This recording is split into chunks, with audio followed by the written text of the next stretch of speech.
The ticket you see in my hand right here is for my first ever Metallica concert. And if you look closely, you'll see that it costs $15.50.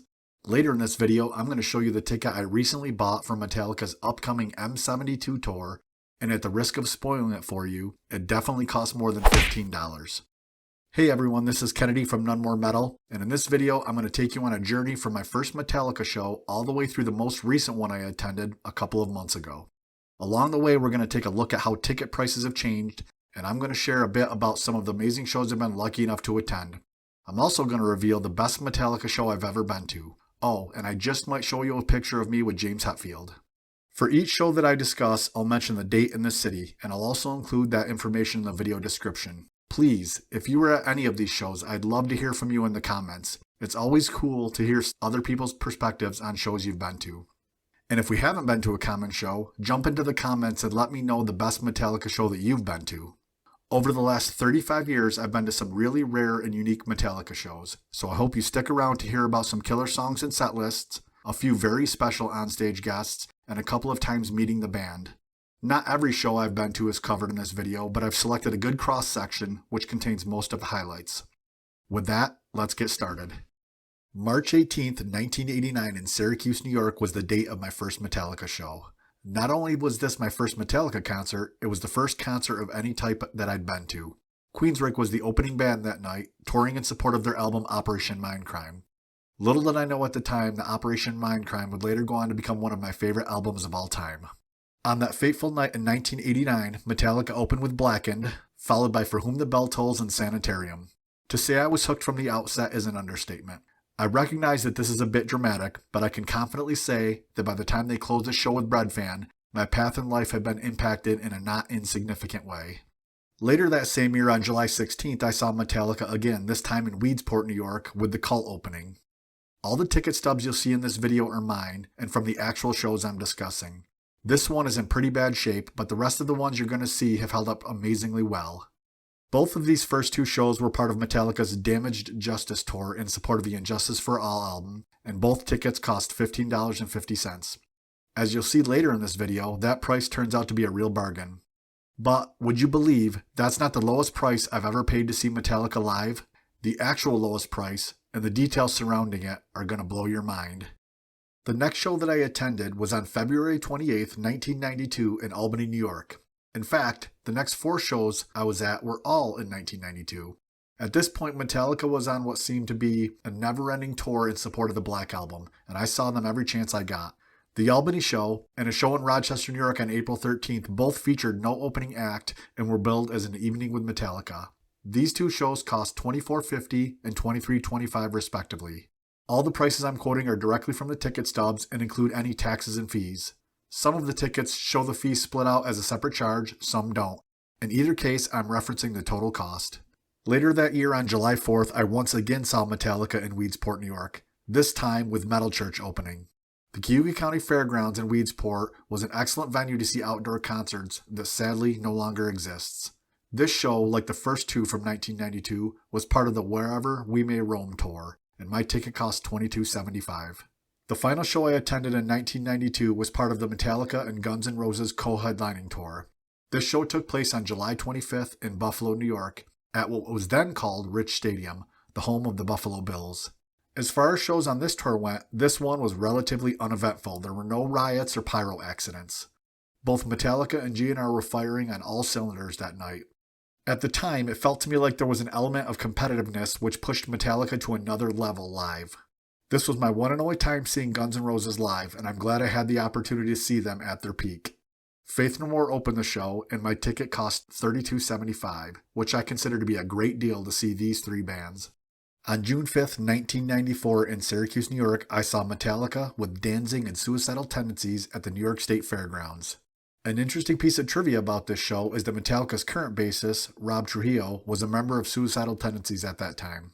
As a huge Danzig fan, I was thrilled to get a chance to see them tour with Metallica.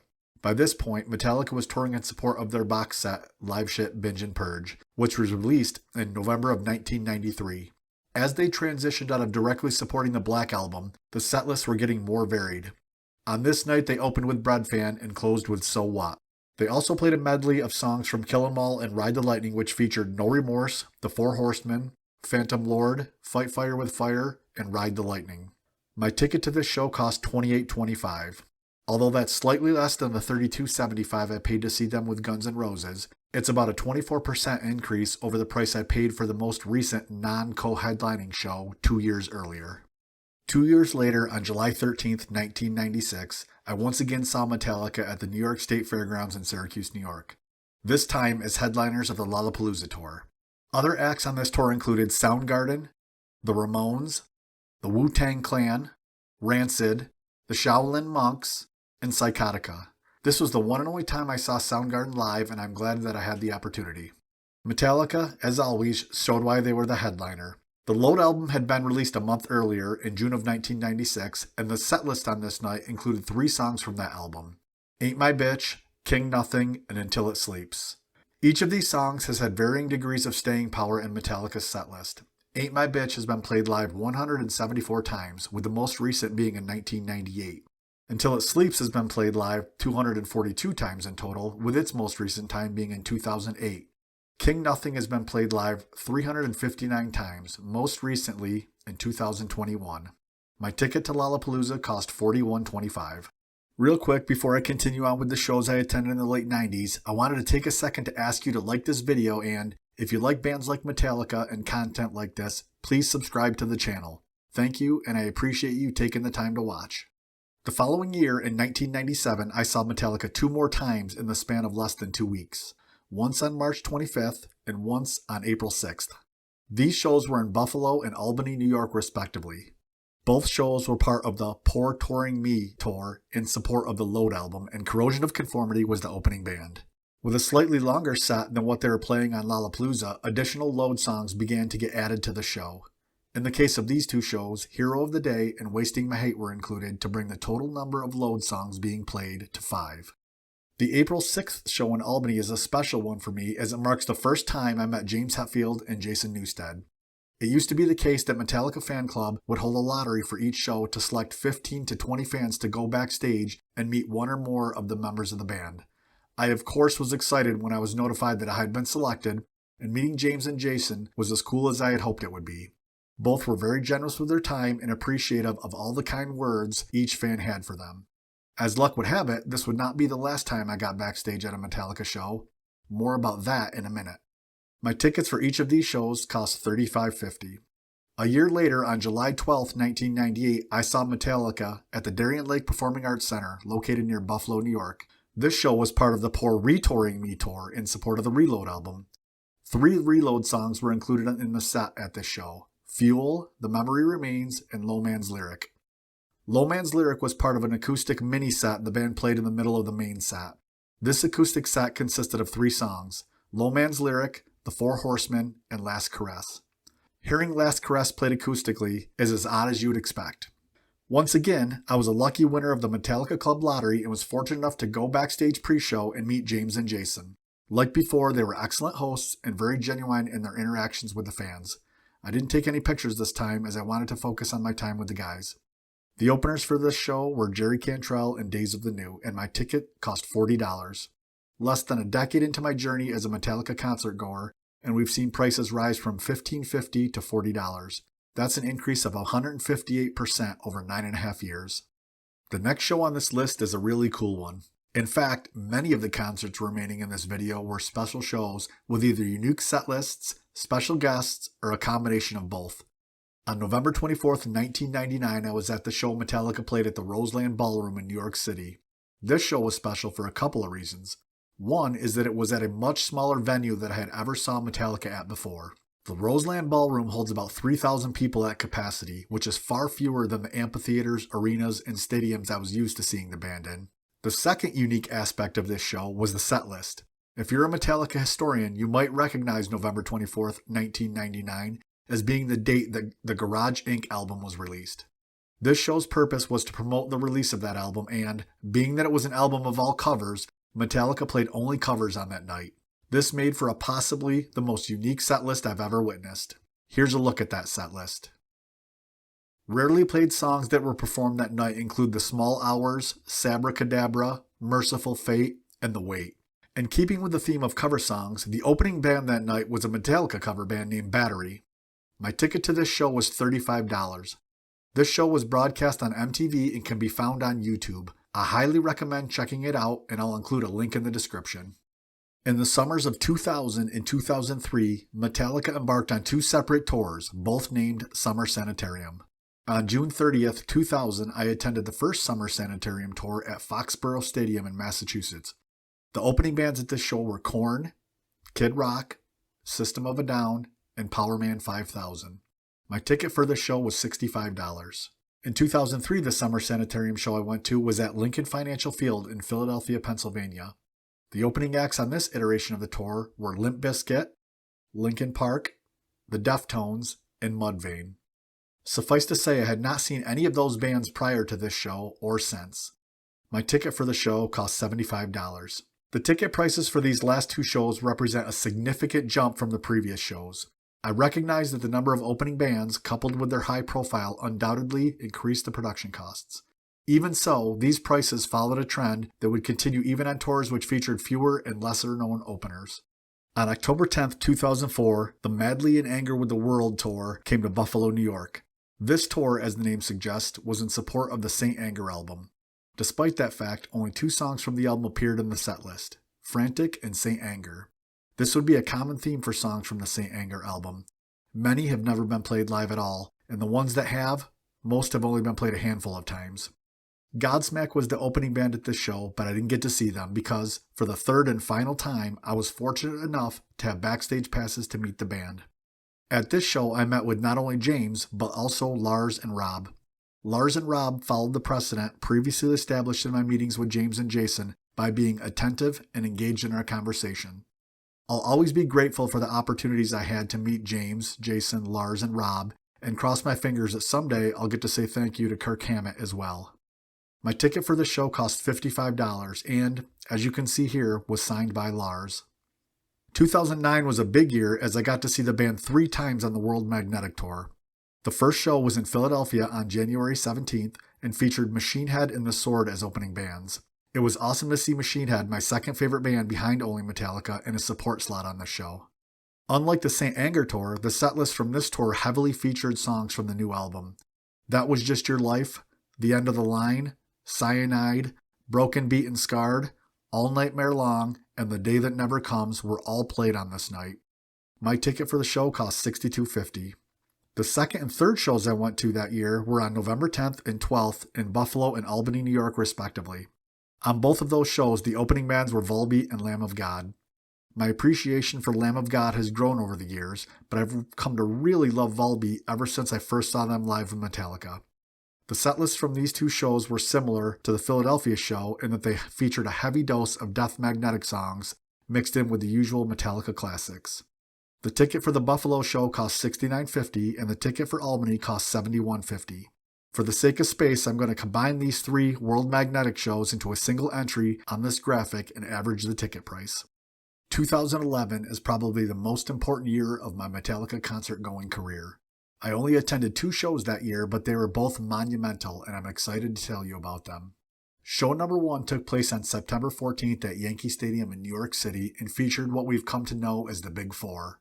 For those that don't know, the Big Four is a group of 4 bands from the original generation of thrash metal, all of which have had great success. Those bands are Anthrax, Megadeth, Slayer, and of course Metallica. I grew up loving each and every one of these bands. I'd seen each one live prior to this, but seeing all 4 on the same bill and, at the end of the night, on the same stage, was personally significant for me. The highlight of the show was the encore, which featured various members of the other bands joining Metallica on stage for a version of Overkill by Motorhead. My ticket to this historic show cost $123.50. In December of 2011, Metallica played 4 shows in San Francisco to celebrate their 30th anniversary. I was at the last of the 4 shows on December 10th. These shows took place at the Fillmore, a venue which has a maximum capacity of 1,315 people. This was by far the smallest venue I've ever seen Metallica play in. Make it even better was the fact that I was able to go to this show with my brother, who is also a lifelong Metallica fan, but lives a long way from where I do. Both of us made the trek to the West Coast to see Metallica in their hometown.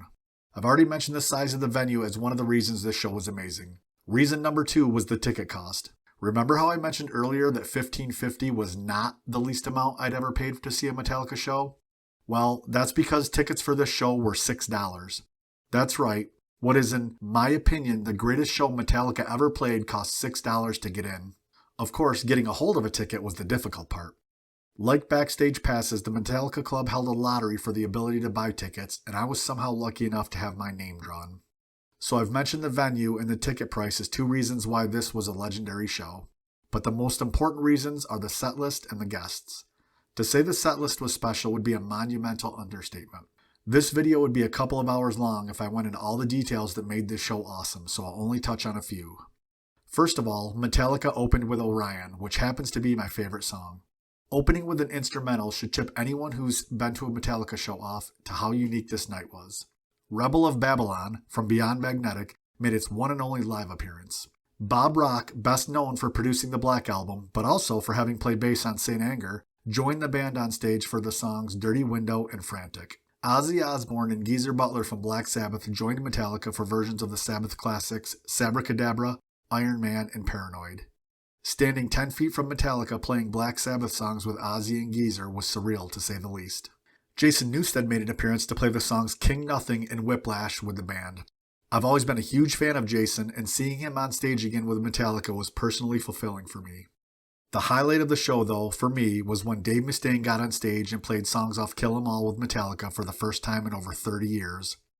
Dave ended up playing 5 songs: Phantom Lord, Jump in the Fire, Metal Militia, Hit the Lights, and Seek and Destroy. Reuniting with Dave, if only for a few songs, was the perfect way to cap off a legendary show. There are definitely multiple videos on YouTube of this, as well as the other 3 nights of the 30th anniversary shows. I recommend checking them out at some point. Because $6 is obviously not representative of the actual cost of attending a Metallica show, even in 2011, I'm not going to include this ticket in my pricing analysis. I really just wanted the opportunity to share how amazing this night was. In 2017 and 2018, I attended 2 shows on the World Wired Tour, which was in support of the Hardwired to Self-Destruct album. The 2017 show was on May 19th at Gillette Stadium in Foxborough, Massachusetts. The opening bands for this show were Volbeat and Local H, and the ticket cost was $160.50, which is a significant jump in pricing, even from the Big 4 show 6 years earlier, which was also in a stadium. The 2018 show took place on October 29th in Buffalo, New York. Jim Brewer, a comedian, was the opening act at the show, and my ticket was a relative bargain at $65. Both of these shows featured 5 songs off Hardwired, interspersed with mainstays from the Metallica catalog. I'm not sure how to explain the $100 difference in cost between these 2 shows, other than to guess that the fact that one was in a stadium and one was indoors might factor into production costs. Also, the show in Buffalo didn't have an opening band, which I'm sure reduces touring costs.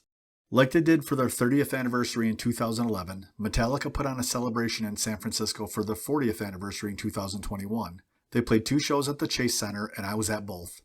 While the feel of these shows was slightly more like a normal Metallica show than the 30th anniversary shows, the setlist over the 2 nights definitely featured some rare songs. Night 1 on December 17th featured Trapped Under Ice, The Shortest Straw, and the musical highlight of the weekend in my opinion, the live debut of Fixer from Reload.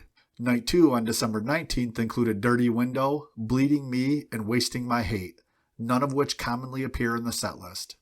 Both shows, as well as the entire weekend, was amazing. I appreciate that Metallica put on events like this for their fans and look forward to a 50th celebration in 2031. The combined cost of my ticket for both shows was $290, which I'm recording as $145 for a single show on the price tracking graphic. The most recent show that I've attended, as of the recording of this video, was in Buffalo, New York on August 11th, 2022. This show was at what is now called Highmark Stadium, the same stadium where I had seen Metallica with Guns N' Roses 30 years earlier in 1992. The opening bands for this show were Greta Van Fleet and Ice Nine Kills, and my ticket cost $204.25. This amount reflects not only the continued increase in general Metallica ticket costs, but also the trend of outdoor stadium shows costing more than indoor arena shows. I'm not sure I understand the reasoning behind that trend, so if you know, please post a comment letting me know. That brings us to today. A couple of weeks ago, Metallica announced the upcoming M72 tour in support of the 72 Seasons album.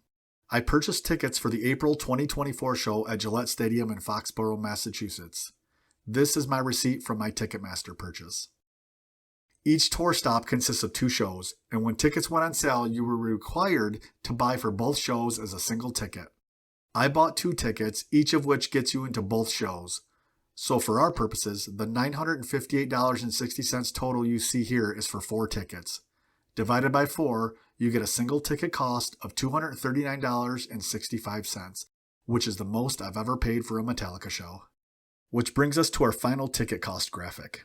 As expected, ticket prices continually increased over the 35-year span that this graphic represents, sometimes gradually, other times rapidly. Adjusted for the historic inflation rate in the United States, $15.50 in 1989 is approximately $37 in 2022. I'm in no way implying that it should cost $37 to attend one of the undoubtedly amazing shows Metallica will put on during the M72 tour. Of course, I would love if tickets were still $15.50, but I recognize that that's not realistic and that time marches on.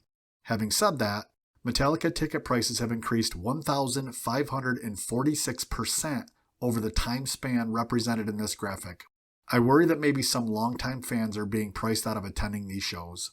I don't have an answer for this. I'm sure that Metallica will have no issues selling tons of tickets at these prices. I don't fault them for it. I have no doubt that the cost to put on the huge shows that they do have also increased dramatically.